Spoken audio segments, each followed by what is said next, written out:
What's up, everyone? For anyone that's new, welcome. For anyone that's returning, welcome back.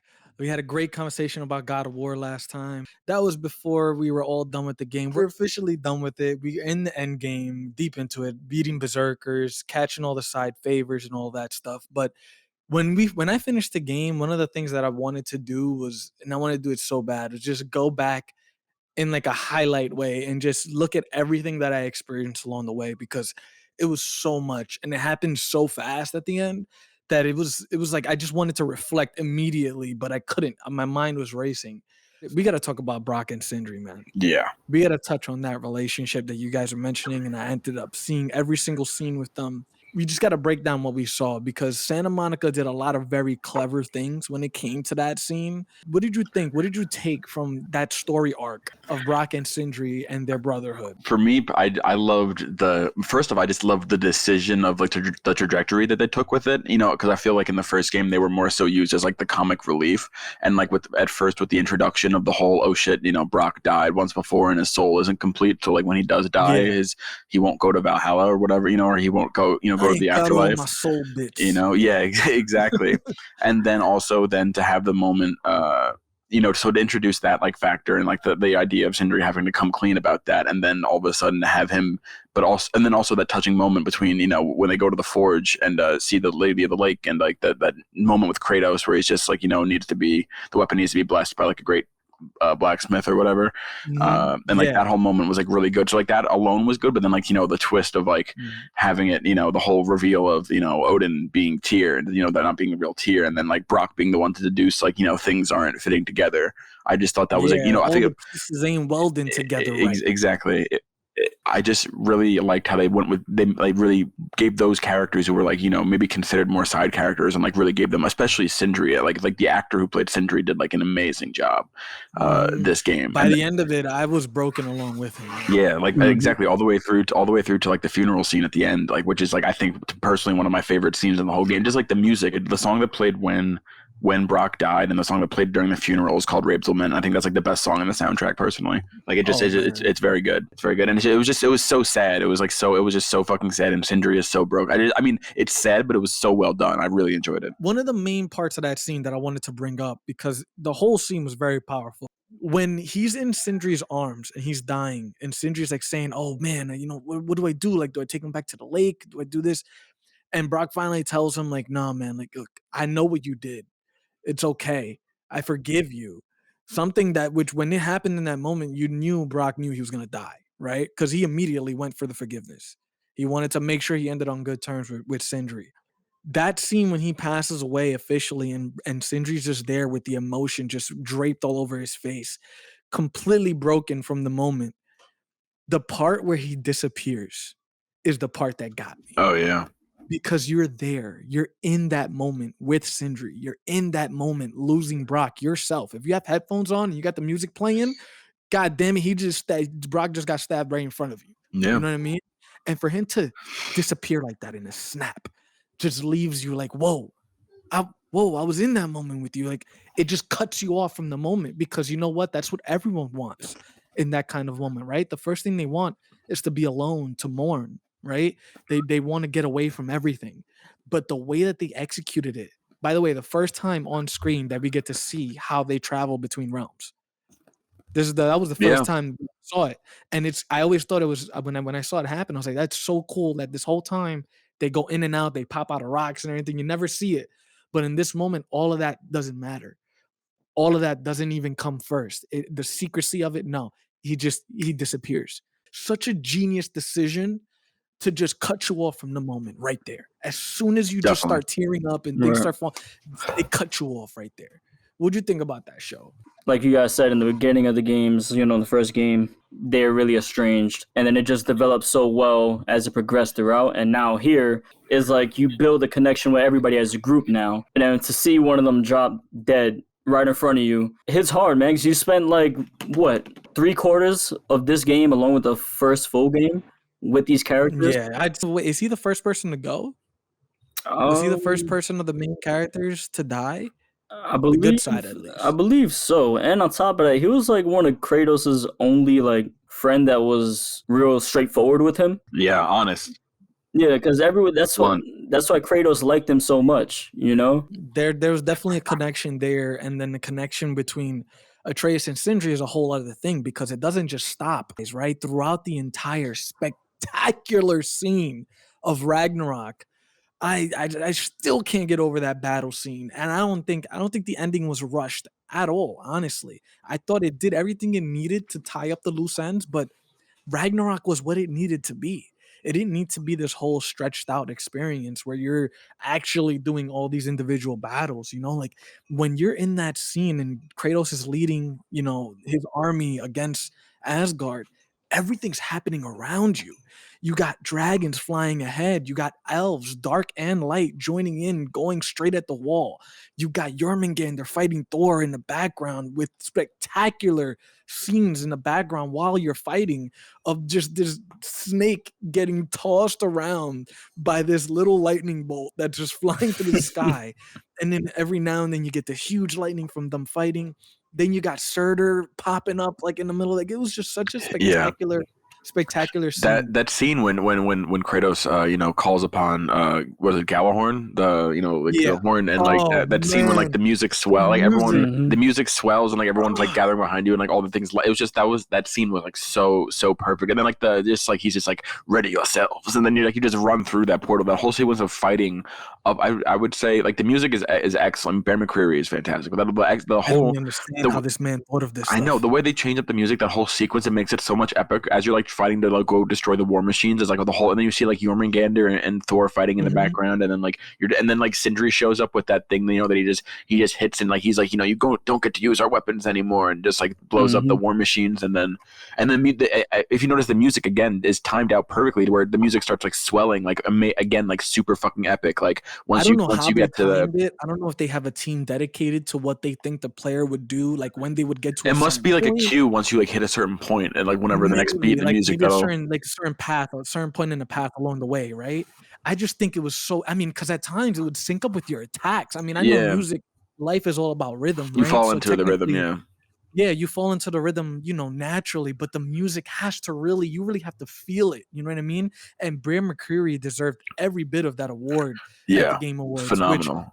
if we want to address the Game Awards, we're ecstatic that Elden Ring won because you know what? It's true. It was Yeah, kind of the common thread that everyone thought God of War Ragnarok would win. Now, there are tons of fans on each side. So, Mm-hmm. yes, there are plenty of people and there's that thought bias, yeah, Elden Ring would win, and there are plenty of people that thought God of War Ragnarok would win. yeah, But as you go through the night and all the awards that really lead up to a Game of the Year award winner get taken by God of War Ragnarok, you kind of got the idea of what the voters and all that stuff chose and what they valued in terms of game of the year, and that's why Elden Ring won out, because at the end of the day this is a more of a cinematic experience and it's not that much changed from 2018. So technically nothing much is like added. It's just a very great story. They won the awards that they deserved. Best audio, best score, best performance with Christopher Judge, best narrative. yeah. So Mm-hmm. Best they won narrative. what they needed to, but for game of the year to go to Elden Ring was more of a nod to that game's excellence in its own right, rather than a knock on God of War for it not winning game And of then the how year. about that kid that ran up on stage and started like talking Oh about yeah, Bill yeah. what Clinton? did they Like call him? I don't Bill even Clinton I don't from even know. software. Bill Clinton. I don't even know what they call that kid, but that was just wild. Oh That man, was yeah. wild. I didn't even notice. I thought I saw him the entire time, and he looked off compared to everyone else on stage. But I thought he was part of the team. He played it so well. I gotta say that was got to be one of the most Yeah, weird yet kind of legendary moments in Game Awards history because he executed that perfectly. How they let him Snuck up and slide? everyone just let him chill. Well, I mean, they arrested him after, like right yeah, away, yeah. and They they arrested him. Right. really like announced it on Twitter too. Like, yeah, he's Yeah, arrested. yeah. We're They going. literally tweeted about it. Yeah, I was like, yeah, I love like Jeff, we man. got He's him. We good. got him. Yeah. To get back to Ragnarok and that whole scene, one of the most beautiful things that I saw throughout that scene was the writing's ability to keep the story running throughout the chaos. Yeah, You know what I mean? Like as much as you are fighting and you're doing all these things, the dialogue is there and you're listening to every bit of it. And it's continuing a dialogue between even when you meet through that scene when Kratos is like, my son trusts you, so I trust you. And then they go and he goes and immediately Thor flies in. You see it in the distance. Mm-hmm. He's like, all right, he sent Jormungandr back in time with what was, it blew me away when I saw that he just disappeared after a hit. Like you see what is the current Jormungandr gets sent back in time, which is that point in the prophecy that they say Jormungandr gets sent back. The current Jormungandr is there, and he's the one that tells Atreus, or at least Atreus says, "Oh, was it Kratos that said, oh, it looks like he notices you or he knows you." Yeah, yeah. He That said Jormungandr was, like well he said something in Mimir's like he says he recognizes the boy.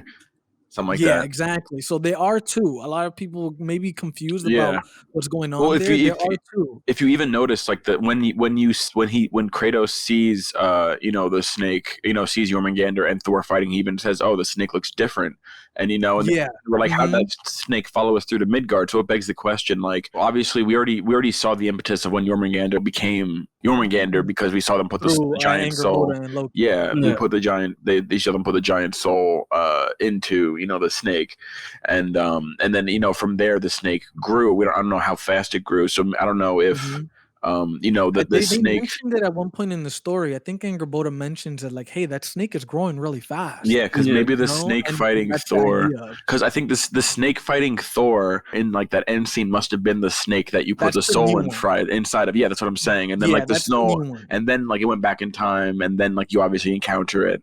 Mhm. In the first Because game. I think if you remember in the end game, they mentioned, I think it's Freya mentions it, that there's still evidence of Jormungandr everywhere. Yeah, And then you're like, okay, so cool. Like it's like a little time paradox that they did there. They have it, constantly looping, and Jormungandr's kind of cursed in a way to constantly relive the same events. And if you think about it, because it's just gonna keep happening, right? Anyways, once he does that, he just immediately flies down. You see in the distance, and you're immediately engaged in the fight with Thor again. Mhm. And this second fight was a lot better, and you really got to fight Thor for real this time. And he did a lot of things. Now you got all your moves and everything. The music is swelling up, and it's just getting crazy. And you already had all the battles, with the music leading up to getting to the wall. But one of the most beautiful things, like I said, about telling the story is the fact that they continue to throw in the fact that Sindri was pissed at everybody. Even when you see him at Tyr's temple and you leave him and you go back to Sindri's house to just plan the attack on Asgard, when the plan is officially done, who pops up at the top but Sindri? He's like, yeah, I'll go. And the entire time, this changes nothing.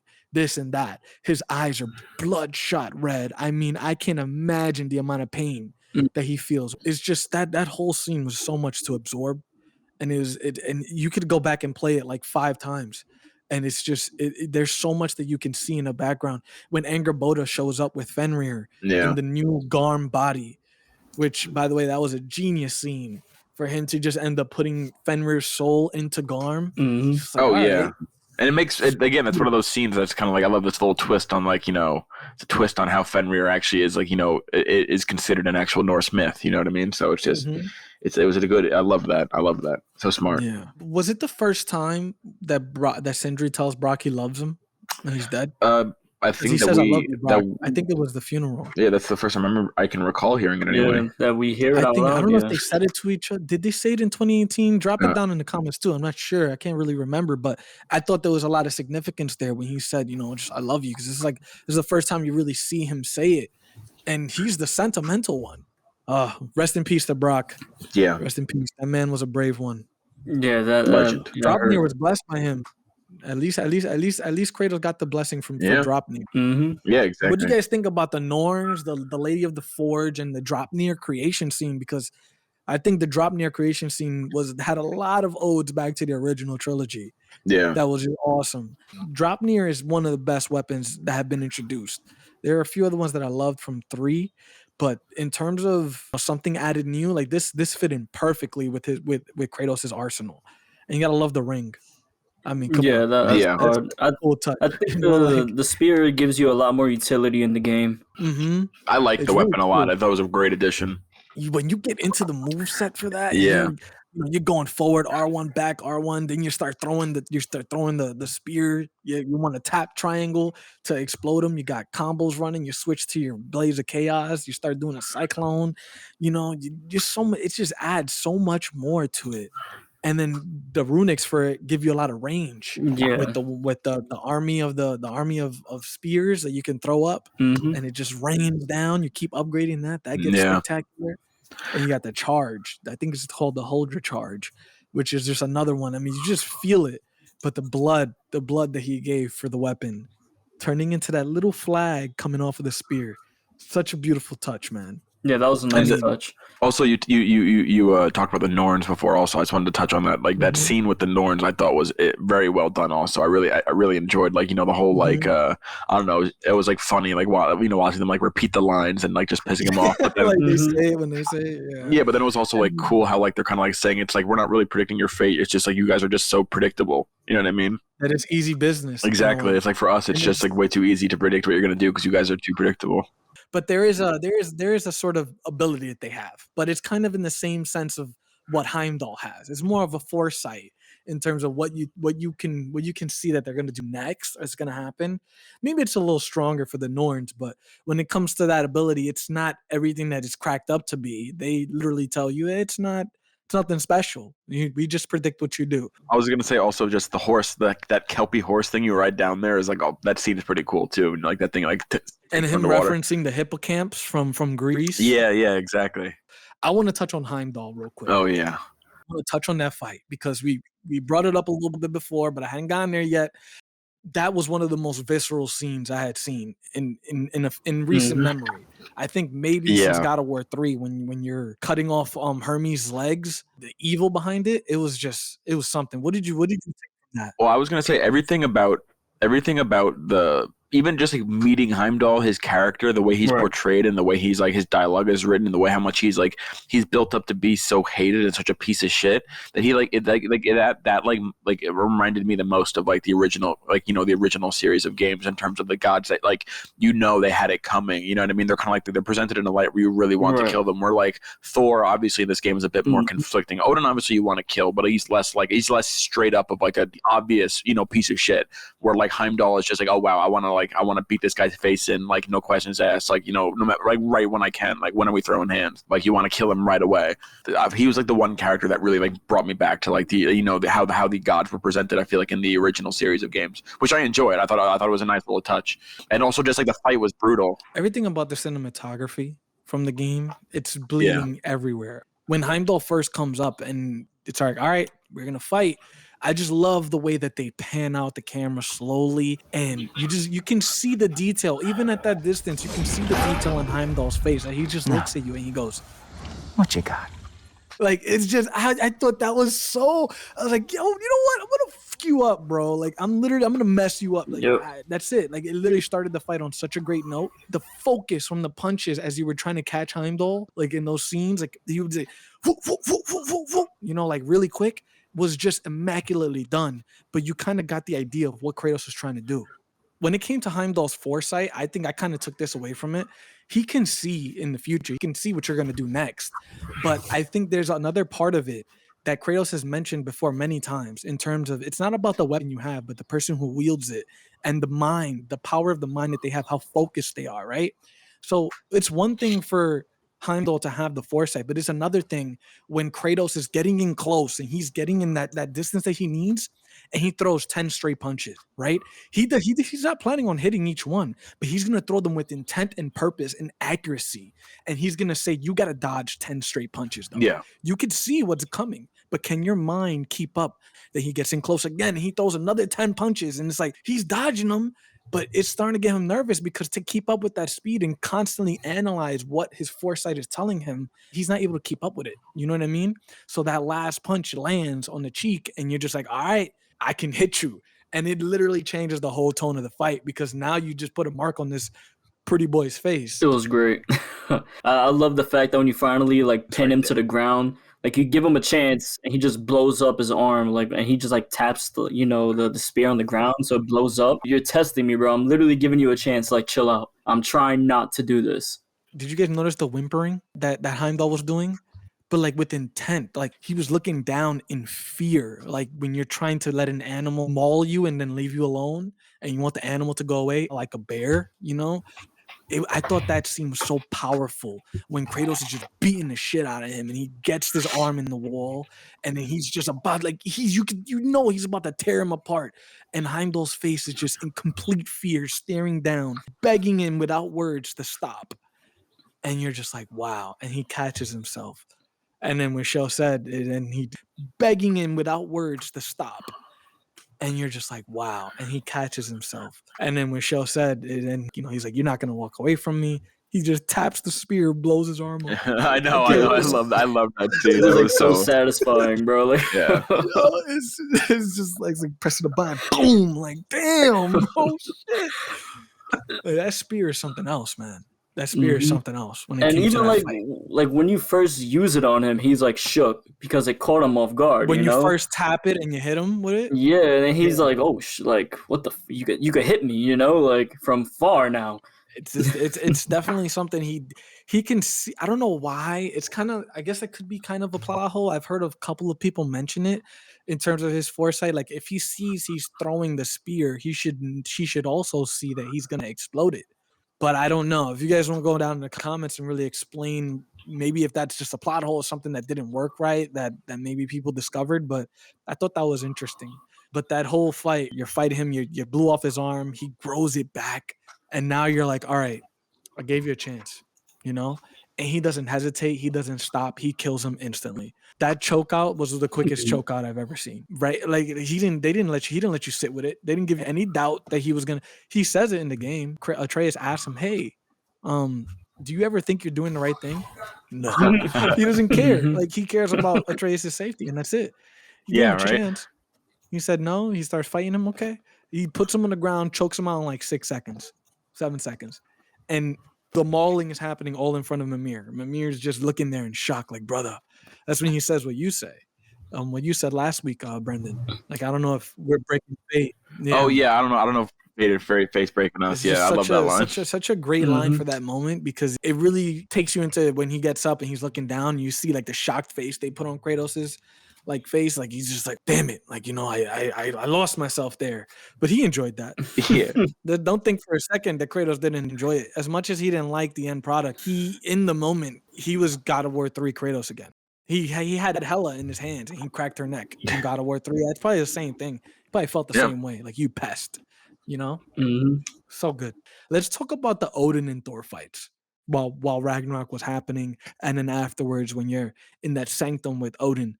What do you think about how they executed not only Thor's late game fight, but Odin? Like Odin's fight, like he's fucking crazy. He's awesome. Yeah, and his phases are pretty annoying too. Yeah, he had a lot of attacks that kept coming, and they were really like especially like his zone attacks. They were pretty annoying. The one where he would where you had to jump to a certain section. That reminded me of the Hades fight. Do you remember the Hades fight from God of War 3? Like he did the same thing. Mm-hmm. He kind of like would certain sections. I feel like it will set you up. Like it will set you up too if you're not in the right position at the right time. It was stuck going the long way, But light certain sections. But there's a way.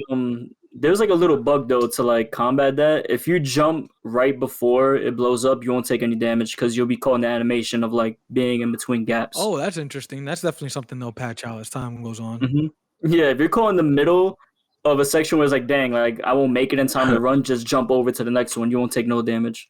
What do you think about his moveset? I thought his moveset was awesome. If you look closely, you can see a lot of cool things from the weapons he pulled out. Things that he's gathered over his probably lifetime of knowledge gathering and trying to prepare for Ragnarok. He has all these weapons and books and magics that he can do. Yeah, he's like jumping around, using his staff and like using the book and like the magic like bind your hands to the ground and then the staff was awesome. It had like a whip at the end, right? Yeah, I was like, yo, this dude's whipping out everything. Like, he's really not trying to die, but that end scene when you Freya and Atreus are all attacking him just reminded me of the boulder section. But it was really cool the way they implemented Freya into it to make it like a 3-man weave, like a basketball. Like they're just knocking him out. I thought that was pretty cool. I don't necessarily think that they could have done more with it because a lot of people are saying that it's been rushed towards the end. I thought the end was what it needed to be.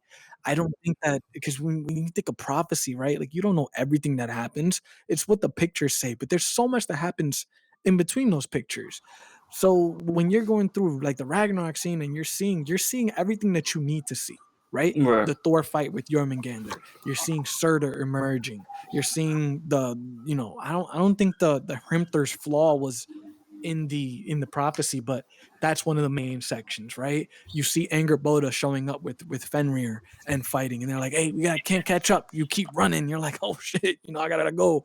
Right? It's like that whole scene was so well done, including the Spark of the Worlds, Hmm. which I'm still. I didn't think that anything could look better than Elden Ring's Sophria River in Elden Ring, where you go underground, that spectral plane area, right? I didn't think anything could beat that in terms of beauty and how Hmm.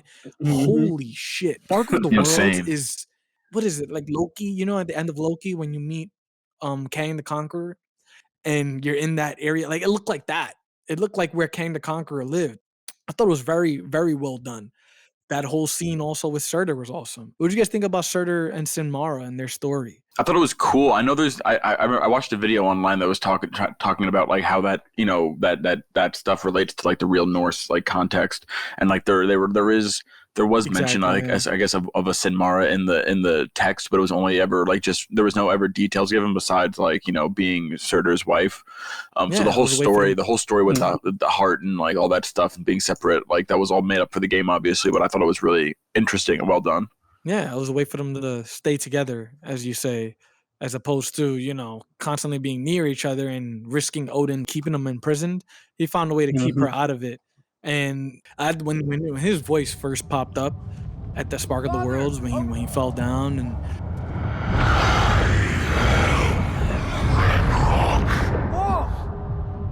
Will you help us attack Asgard?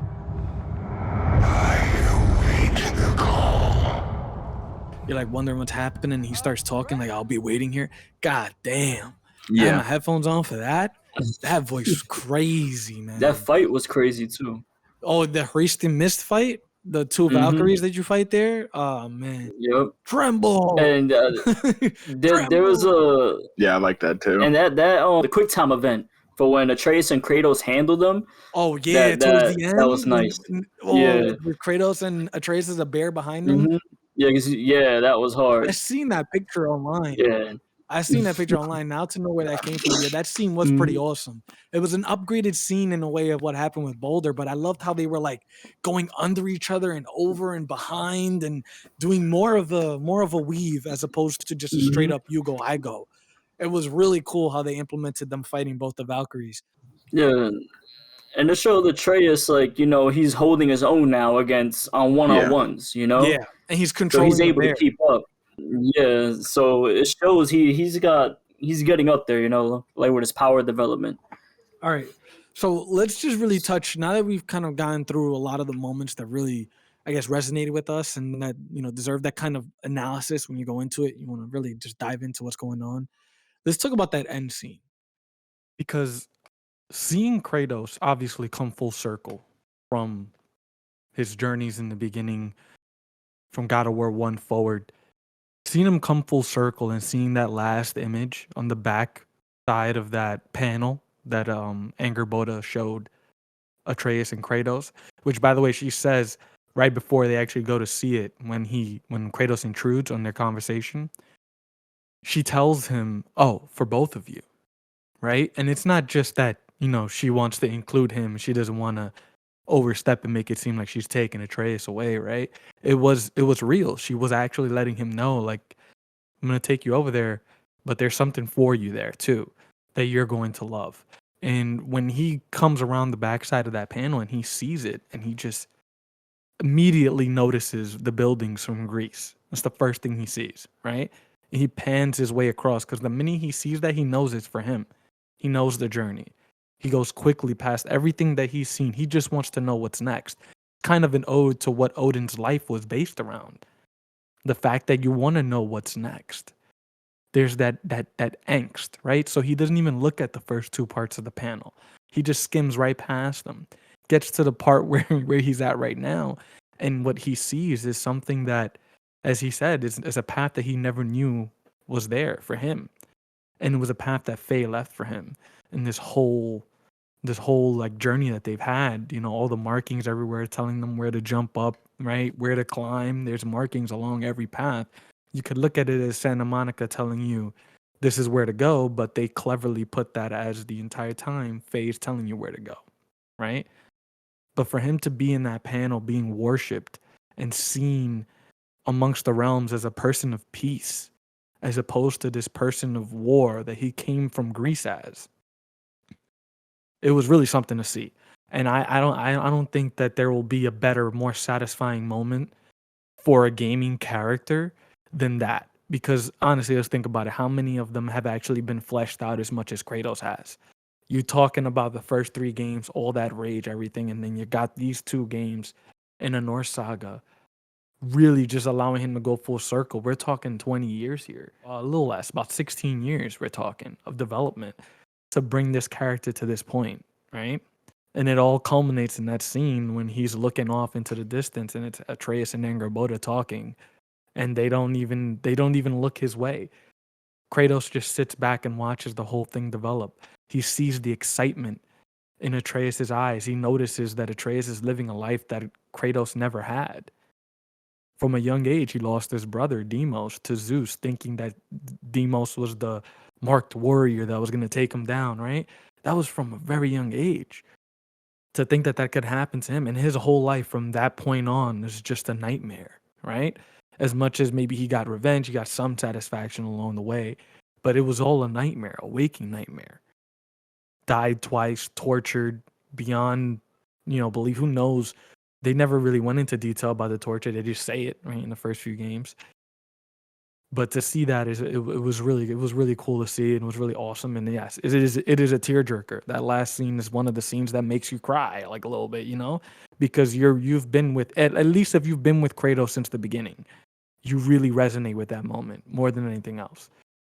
Him finally realizing that he's going to be a person of peace, or at least they never say that he's the god of peace, but it's been a consensus around. He's not an aggressive god. He's a god of wisdom. He's a god of peace. He's a god of a lot of things now. Considering all the things that Odin was, and considering he killed Odin, or at least Sindri killed him in a hilarious way. But it's definitely something to see. But that whole moment just drives you right into the end game. Because immediately he just goes, there's so much to rebuild, there's so much to do. Atreus goes off on this journey. Who knows where? I really want to check the compass. I'm gonna see if I put that up. I want to see what direction he went in. Because maybe the direction he went in, I don't think it'll be exact, but it might give you an inkling of where they're going next. There's a compass on the top of the screen at all times. So go to that section where Atreus is and use your compass and see if you guys can figure anything out about what direction he went in, right? But he goes off on this journey to find the giants, and who knows where it's going to take him.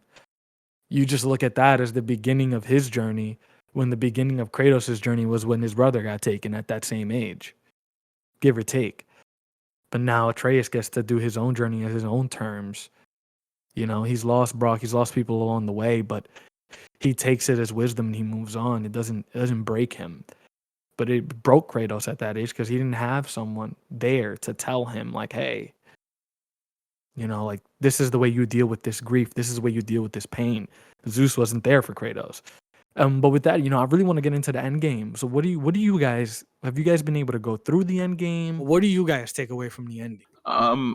Again, I think when we first started finishing the game show, you were the first one to finish, and you said you had no idea where it could go from the last scene. And when I beat the game, I kind of had the same exact thought. I was there's so many opportunities. Like theoretically, they could leave it here, right? Theoretically, and that could be it. They could do. I think the plan is to do more games. I believe, right? Isn't that what they? Yeah. So right? the plan was always to do 5 games. This is one thing I wanted to bring up, but go ahead, keep going. I'll bring that up. Okay, yeah. So so exactly. So if there's more games, then I heard some speculation, people saying that it could be, it depends.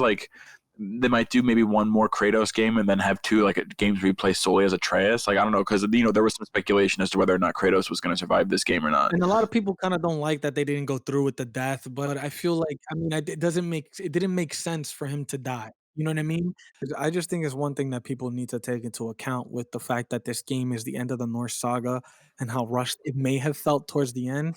One Yeah. of the things that we have to understand is that as grandiose and spectacular as these 2 games have been, and as the 5 years to make one, the 4 years to make the other, right? As crazy as that may seem, they wanted to plan 5 games when they first set out. That means that if these 2 games are the Norse saga, next is a trilogy. And this trilogy that comes up is going to be a fully fleshed out story from beginning to end of wherever direction they want to take. So as much as we enjoy and we were like, oh my God, like I want a Ragnarok to do, well, guess what? There's a trilogy coming that's going to be even better than this because they're going to have the ability to stretch out the story and to tell something special to you. So I really wanted to point that out to everybody. As much as you may be disappointed that this is it and that there's no DLC coming and there's nothing else added, like there's so much. There's a lot of endgame content that you can find that really ties up a lot of loose ends. Not all of them, but a lot of them get tied up if you go through and just explore the realms after you finish the game. Have you guys had a chance to really get through the end game enough? Like A really? good bit. I mean, I haven't encountered, I haven't finished all the remnants of Asgard, or I've not encountered the dragon you mentioned to me, which I actually was like, oh wow. Yeah. I feel like if you don't do the side missions and the side content, at least a few here and there throughout the story, it's gonna feel rushed towards the end for sure. But the fact that I finished the Freyr section where we're in Vanaheim saving him and we take the moon and we first, summon Skull and Hati, right in that section, like when I started doing the Bingir mission, he sacrifices himself so he can escape. He jumps in one fell swoop, it kills both of the dragons, and he falls out. You think he's dead. But right after that, you get the mission to go save him. If you go save him, you'll be rewarded with one of the best dragon fights. You could figure out something like mid-fight. Like you don't even it doesn't even get told to you. It doesn't get shown to you. But just being Kratos, you see this freaking thing flying around, you immediately get an idea. I'll let you figure it out yourself. So definitely go through the end game. Doing all the side favors and all that is worth it. That All dragon fight right. was awesome. Mm-hmm. Obviously there's so much more. We could do a part 2 and a part 3 about this, but I think that's enough for now. Obviously, all you guys in the comments, if you guys want to add anything, chime in down below, go ahead. Make sure to drop a like, subscribe if you enjoy the content, turn on the notifications too, because we drop these discussions or our cinematic edits, you want to see them when they drop. But definitely, I just wanted to give a shout out to Brendan and Show. We had a big episode last week and we crossed 300 too. I think it was about a week and a half ago, but we've really been picking up steam. We have a lot of people joining us. And I want to thank you guys for joining me all the time on this. Y'all are the best co-hosts ever. Absolutely. No problem, brother. Our pleasure. And with that, we hope you guys enjoyed our conversation. Again, if you want to add anything, drop it down below. We'll be responding. And we'll be switching up some games, adding in some new cinematic edits from games that have come out recently. But for now, my name is Chris. I got Brendan and Show on the mic, and peace out.